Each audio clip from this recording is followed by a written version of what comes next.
Here's the issue. Inflation is actually real. Many prices are not actually falling. They are actually rising. Groceries are up under President Trump. I don't want to hear about the affordability. Polls show not just that the American people are noticing higher prices, but also that they are blaming President Trump for it. America's worst fear has come true as Trump's inflation plan has completely collapsed, leaving American families crushed under soaring prices. Grocery costs have jumped 2.7% year over year, and household energy bills are up 6%, turning everyday life into a constant struggle. This is a brutal, gut-punching reality hitting millions of Americans across the nation. On day 38 of the government shutdown and after an election that saw Democrats dominate across the country. Inflation is way down. The biggest thing is inflation. The second biggest thing is energy. Trump kept telling the country that inflation was almost non-existent. But the reality couldn't be further from what families were actually experiencing. Inflation didn't fall. It didn't hold steady.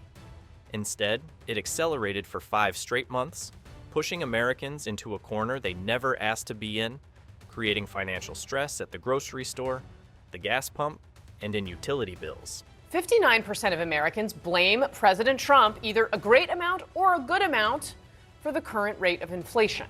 And here's the shocking part. The worst part is the fact that leadership pretended it wasn't happening. When a president insists everything is fine while numbers scream otherwise, that disconnect becomes its own crisis. It feels like the ground is shifting under your feet, while the people at the top look around, nod, and assure everyone that all is well. Here's the issue. Inflation is actually real. Many prices are not actually falling. They are actually rising. Look at groceries. Prices climbed 1.4% from January to September 2025, and 2.7% over the year. That might seem like a small increase on paper, but the reality is far harsher. The largest single monthly spike in grocery prices in 3 years occurred recently. Families walking into supermarkets felt it instantly. Bread, eggs, chicken, basics that used to be predictable, suddenly became decisions weighed against tight budgets. Every trip involved a pause, a calculation. How much can I stretch this? Should I skip the steak tonight? Can I get the cheaper brand? The numbers weren't just abstract, they were living, breathing stress. Energy bills told the same story. Household energy costs surged 6% year over year, right as Trump claimed utilities were totally under control. Every bill landing in a mailbox felt like a punch in the chest. The frustration wasn't just about the money, it was about the message being sent, that the pain Americans felt wasn't real. That disconnect creates anger, fear, and helplessness all at once. People aren't just inconvenienced, they feel ignored. They feel unseen. And the American people, you, every day when you go to the grocery store, when you buy gas, you see it, you feel it every single day. Meanwhile, inflation hovered stubbornly at 3%, above the Federal Reserve's 2% target, climbing month after month. Consumer confidence fell and job metrics weakened. The administration didn't stabilize the situation. They talked their way through it. Instead of solutions, there were slogans. Instead of strategy, there was spin. And spin doesn't put food on the table or pay energy bills. And what's also down? Gasoline.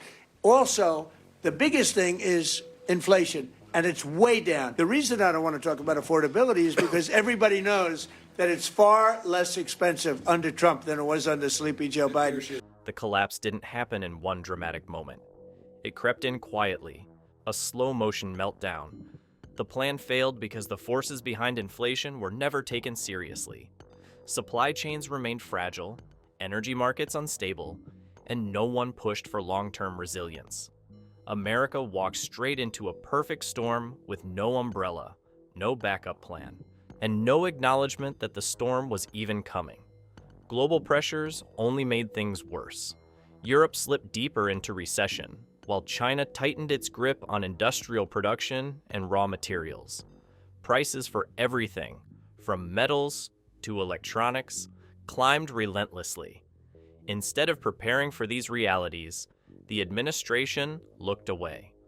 Washington kept talking about victory, while the rest of the world was shifting beneath their feet. White House officials are strategizing on how President Trump should address the issue of affordability. Remember, back when he was a candidate, Trump repeatedly vowed to make America affordable again. But now, as president, he's repeatedly dismissed affordability as a problem, insisting that the economy is great. Inside the White House, messaging became the priority. Fixing the economy took a backseat to shaping the narrative. Month after month, prices rose, wages froze, and Americans were left to fend for themselves.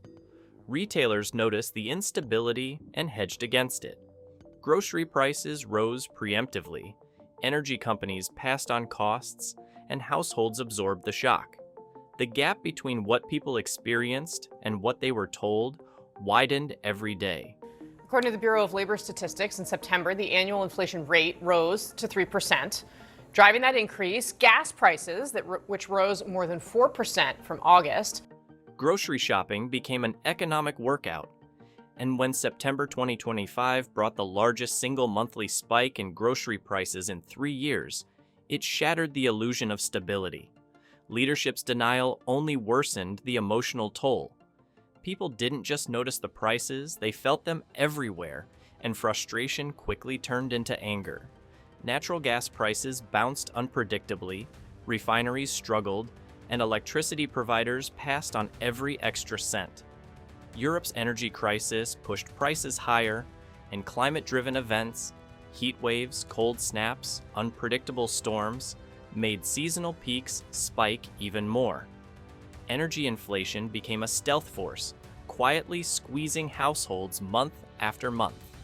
And yet Donald Trump is just saying, we don't need to talk about affordability. He just seems a bit out of step with what the voters said this week. Now the story has a global parallel that makes the American situation even scarier. Germany's Porsche, long the pinnacle of engineering precision and luxury, is facing a collapse most executives couldn't have imagined. Profits plunged over 95% in less than a year. Once untouchable, the company is now scrambling because Chinese electric vehicle companies control the raw materials, software, and battery technology the market relies on. Germany's energy crisis didn't help. Bills for industrial producers multiplied fourfold, factories slowed, and output dropped dramatically. Berlin now fears foreign takeovers. Porsche, long untouchable, is facing outside control. But inflation is a different thing. People see the prices going up, they feel the prices going up, and they believe their own eyes, their own experience, over anyone else's insistence to the contrary. The scary part is that America isn't immune. Dependence on foreign suppliers, rising energy costs, and political denial create a perfect storm. Families feel it in grocery carts, gas stations, and utility bills. Supply chain bottlenecks and inflation that refuse to stabilize hint at the possibility of a U.S. version of the Porsche shockwave. When it hits, it won't just be numbers. It will hit families' daily lives. Subscribe now to stay updated on America's worsening economic reality and rising costs. It's been a take across the economic officials in the Trump administration, just basically denying the data. Germany leaned on legacy systems and outdated assumptions. When inflation, energy shocks, and foreign competition hit, they were exposed and too slow to adapt. The U.S. risks the same. Fate, overconfidence, denial, and refusal to address deep cracks. China's dominance over key materials and technology threatens U.S. industries, just as it did for Porsche. Trump's insistence that inflation is gone mirrors Germany's blind spots before its collapse. Price index data shows that average grocery prices were 2.7% higher in September of this year than they were in September of 2024. Polls show The consequences are already showing.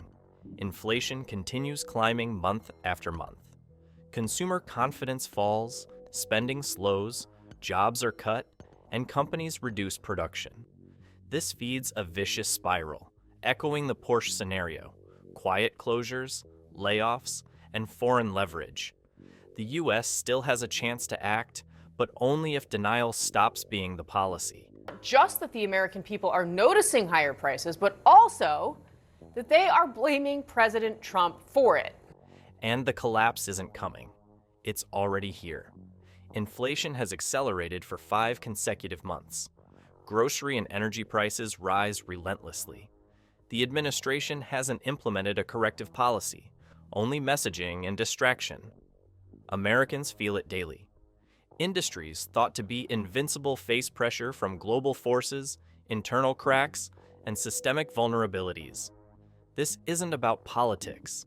It's about structural decay, systemic fragility, and a nation at risk of watching its stability erode. Trust in leadership collapses as wallets tighten. The economic identity crisis is real and unfolding. Families notice it at the checkout counter. Workers notice it in layoffs. Businesses notice it in rising costs and declining profits. The longer denial persists, the harder recovery becomes. This is America's worst fear realized, a system unraveling while those in charge insist everything is fine. Inflation didn't just escape control, it was ignored. Energy and grocery costs keep climbing. Trust has crumbled.